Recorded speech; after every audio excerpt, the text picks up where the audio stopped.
This time I'm going to show you how to make this very simple quilted book cover.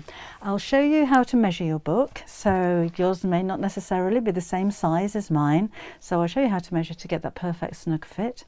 I've quilted the outside of the book and the inside is just kept very simple, and as you can see it fastens over with just a couple of ribbons, so you tie those into a bow.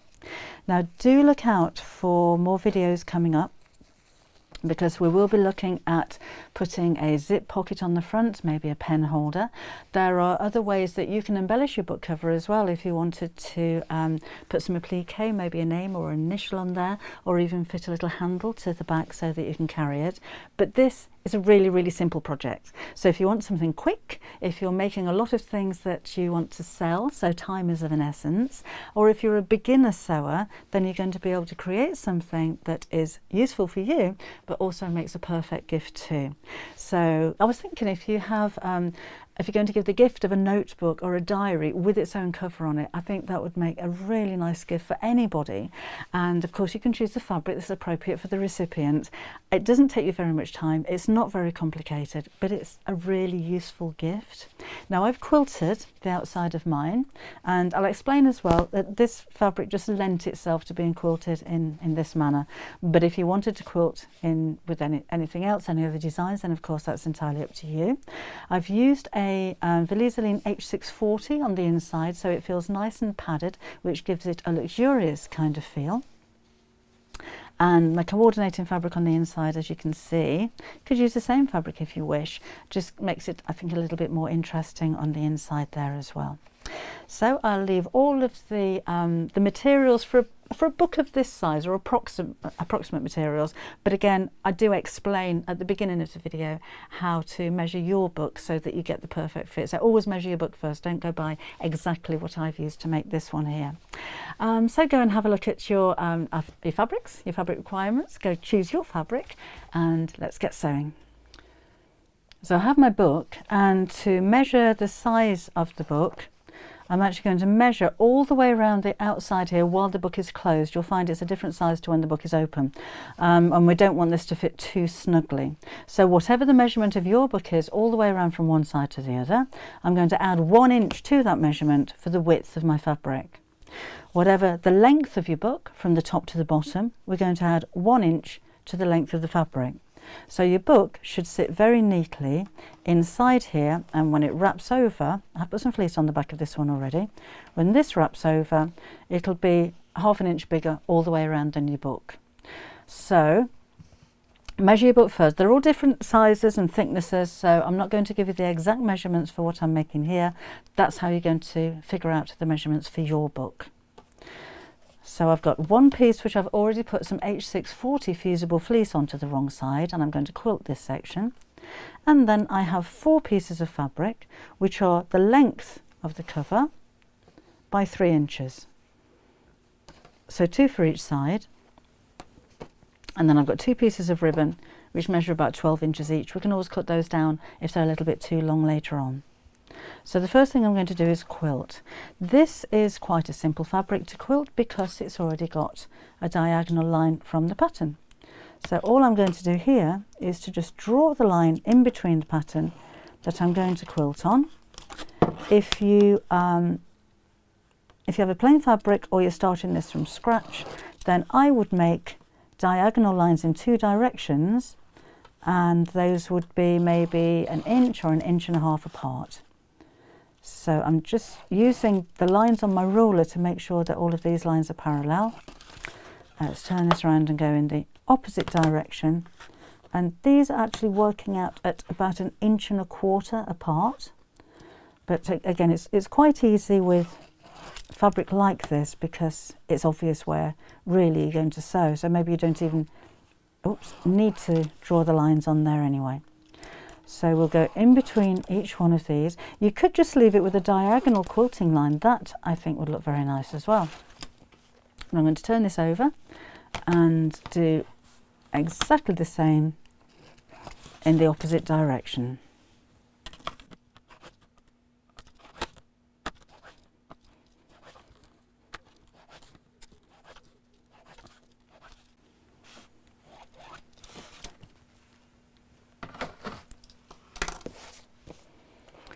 And then I'm going to stitch over each one of these lines. So I can lengthen the stitch on my sewing machine. So I'm going to go up to a 2.8 on this one and sew along all of the lines. Now, just to mention also, I used a heat erasable pen, a friction pen, to mark the lines. Do test your fabric first of all, because on some fabrics, particularly dark fabrics and reds, it can stain the fabric. So you just want to make sure that you're not damaging your fabric first of all. If you do find that your fabric stains from the pen, then use something like a chalk pencil. I do tend to avoid the heat and water erasables because you can't iron them, because they then become permanent. So try a chalk pencil as an alternative.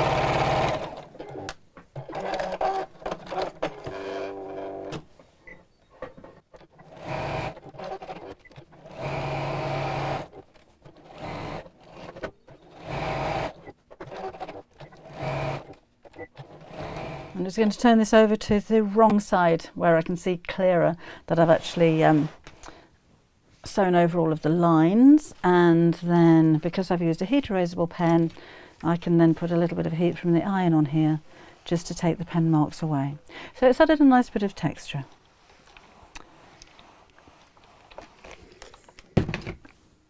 Alright, the second thing to do is to take the side pieces, the bits that wrap around the book, and we're going to sew these right sides together just along one side. Just making sure that the fabric is the same way up on both sides,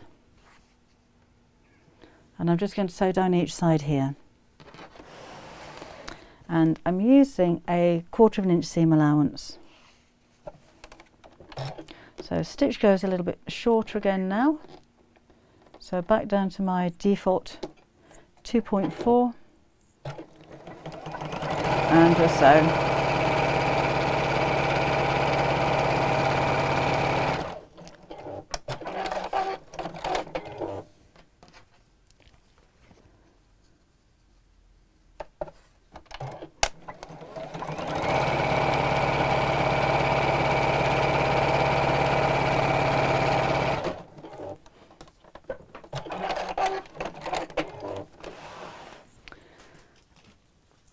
Then let's flip these over to the right side and over again. So the seam's right on the edge. You could have used one longer piece here if you preferred and just folded that over. And same here.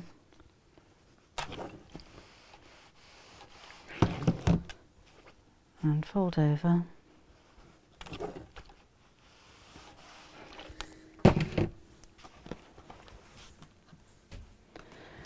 And then I'll top stitch along each one of those seams. So I'm just sewing quite close to the edge of the seam, about an 1/8 of an inch away.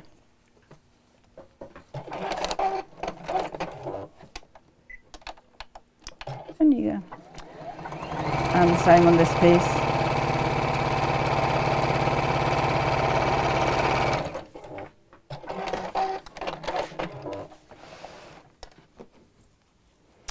So let's just snip those apart. There we go. Right, so let's start putting this together. So there's my outer piece. My two pieces. Oh, the ribbon's going to go in the centre of these, facing inwards like so. So I'm just going to use a little bit of glue from a glue stick to hold it in place. So I'll measure the centre here, which is 4 3/4 inches from the top. And I'm just going to pop a little bit of glue to hold that in place just there. Make sure I don't sew over that. And 4 3/4 from that end.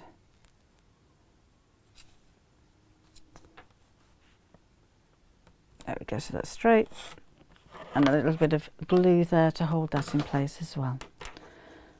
And that one goes on there, and again those are facing inwards. So let's start to put this together.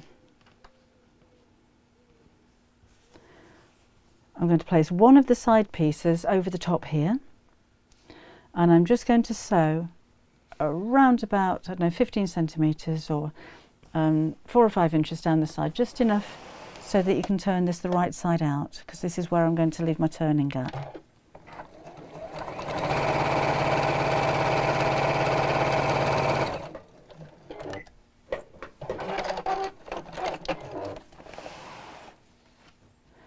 And again, making sure the ribbons are in the centre, I'm going to place the second part over here, and then the top on the top like so. And I'll secure that with a few pins, and there is one final thing I'm going to do before I sew all of these together, and that's to just round off the corners, because the corners of my book are round, and I thought that might look nice. If you've got square corners on your book, then don't do this stage. Just leave it square. So it goes there. And I'm just going to do this by eye. That needs to be trimmed down a little bit.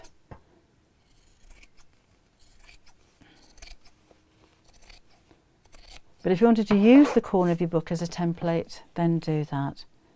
But I'm literally just rounding around the corners. Like so. As I said, if you wanted to take your book and draw around there, then that's a good option if you're not too confident in freehand cutting like this. Right. And then from the side where we've just sewn, so I can see where I've already stitched here, I'm going to sew all the way around the edge, but not over that area. I'll overlap it slightly, but I'm going to leave a gap here, and that will be my turning gap. So again, nice and easy around the corners, straight down there, until we meet the beginning.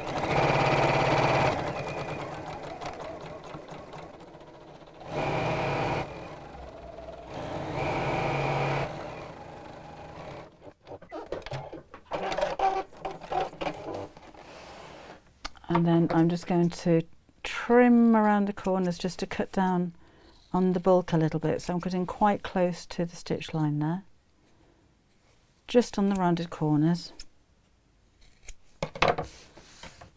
And then let's take out the pins.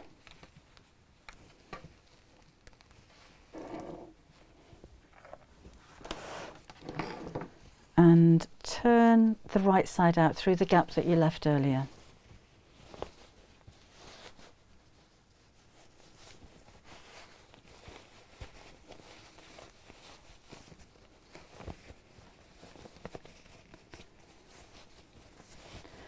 So just push out the corners. At the moment it still kind of looks inside out. We need to flip those side bits over in a second. But where the gap is here, I need to hand sew that closed. And I'm saying to hand sew rather than to sew on the machine, because if you pinch the seam on the machine, it's going to spoil the shape of the shape of the straight line on the outside. Sorry, I was just looking for a needle. So it's easier to hand sew it. You don't have to be terribly neat, because this is going to be on the inside of the flap that goes around the bag. So let's do that. And there we go. So it's unlikely that anyone's going to see this stitch line. So let's go into the seam here. Oops, I've just come undone. And I'm just going to do a ladder stitch to close that. So I just pull the thread out of my needle. That's better. There we go. So into the side here,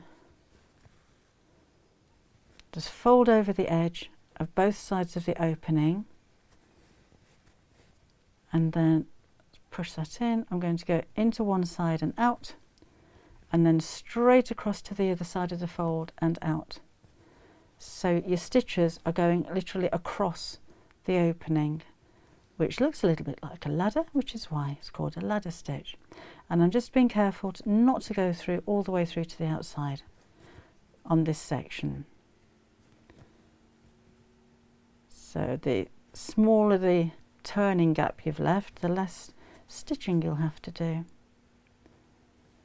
But I think it's worth it, and it's nice to keep it neat if you're giving this as a gift, and certainly if you're making anything to sell, which would actually be quite a nice idea with the book inside it already.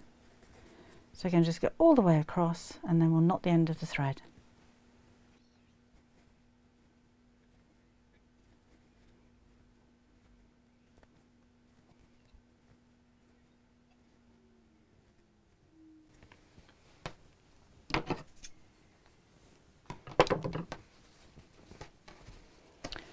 And then we're going to flip this over to the other side. So your stitches are inside here, so they're barely going to be seen. So let's just push out the corners of this one a little bit better. And one final press.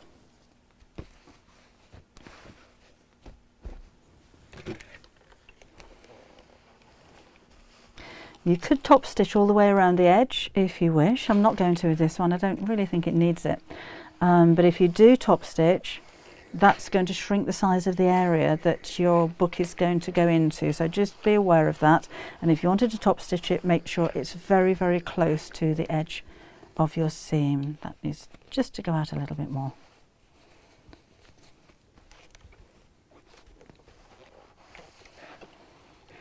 Get the press from this side.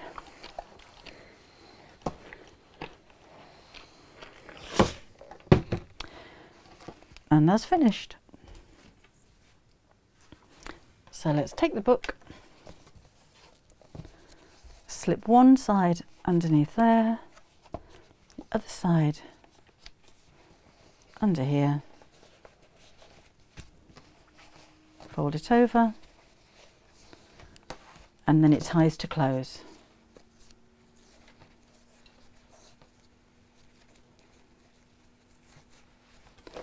And again, if you feel the ribbons are a little bit too long, snip those at an angle to the length that you like.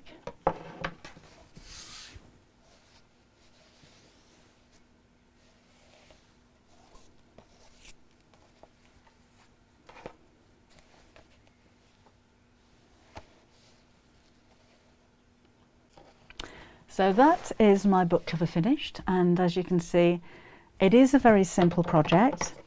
Do look out for more videos coming up where we're going to be making one with a zipped pocket on the outside as well, so somewhere to keep maybe cards and pencils and things like that. You could even put a handle on the side to carry this if you wish as well. But if you wanted something simple and quick for something that you're gifting or selling, I think this is going to be a very popular project. And I hope you've enjoyed the tutorial, and I shall see you again soon.